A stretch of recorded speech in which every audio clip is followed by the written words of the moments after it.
मोदी और अमित शाह के गुडबुक वाले दबंग अधिकारी समीर वानखेड़े के साथ हो गया बड़ा धोखा। अब कुर्सी भी छोड़नी पड़ी और हटना भी पड़ा। ईमानदार होने की चुकानी पड़ी बहुत बड़ी कीमत। क्या इस देश में ईमानदार होना एक गुनाह है? क्या सच्चे अधिकारी का मोदी ने भी छोड़ दिया साथ? क्यों समीर वानखेड़े के साथ जो हो रहा उस पर अमित शाह ने आंखें बंद कर ली? क्या नवाब मलिक के दामाद पर एक्शन लेने वाले समीर वानखेड़े बनकर पॉलिटिक्स के शिकार? जिसने सुशांत सिंह राजपूत केस की ईमानदारी से जांच की, जिसने क्रूज केस को पूरी सच्चाई से सुलझाने की कोशिश की, उस अधिकारी को क्यों कुछ लोग एनसीबी में नहीं देखना चाहते? डैशिंग, हिम्मत वाला और अपनी साफ छवि से मन्नत के जलसे में अंधेरा कर डालने वाले समीर वानखेड़े के साथ कुछ ऐसा हुआ कि आप गुस्से से लाल हो जाएंगे। क्या इस देश में ईमानदारी नहीं चाहिए? आप भी यही बोलेंगे जब आपको पता चलेगा कि समीर वानखेड़े के साथ कितना बड़ा धोखा हो गया। दरअसल समीर वानखेड़े को एनसीबी में एक्सटेंशन नहीं दिया गया। एक अधिकारी जिसने एनसीबी जैसे डिपार्टमेंट की आन बान शान को बरकरार रखने के लिए पूंजीपतियों से लोहा ले लिया, उसी विभाग ने टाटा बाय बाय बोल दिया है। अगस्त 2020 को समीर वानखेड़े को मुंबई का जोनल डायरेक्टर की जिम्मेदारी दी गई थी। अगस्त 2021 यानी 1 साल तक समीर वानखेड़े का कार्यकाल था, जिसे बाद में 4 महीने का एक्सटेंशन दिया गया। लेकिन 31 दिसंबर को एक्सटेंशन की अवधि खत्म हो गई। इसके बाद उन्हें दोबारा होम कार्डर कस्टम विभाग में भेज दिया गया।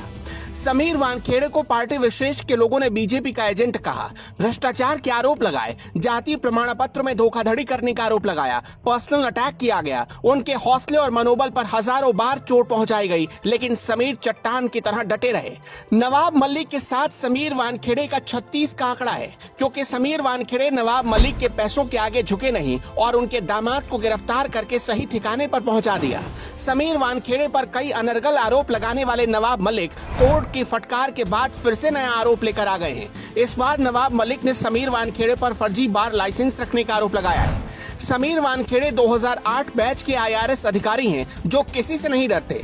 उनके पिता दयानदेव अधिकारी महाराष्ट्र पुलिस में एक ईमानदार ऑफिसर रह चुके हैं। एनसीबी में अपने कार्यकाल को शुरू करने से पहले उन्हें एयर इंटेलिजेंस यूनिट का डिप्टी कमिश्नर बनाया गया था और उन्होंने एनआईए यानी नेशनल इन्वेस्टिगेशन एजेंसी के एसपी के रूप में भी काम किया था। सीमा शुल्क की चोरी करने वाले कई वीआईपी और वीवीआईपी भी समीर वानखेड़े की तेज नजरों से बच नहीं पाए। समीर वानखेड़े ने एक बार तो बॉलीवुड के बादशाह को भी एयरपोर्ट पर घंटों खड़ा कर दिया था।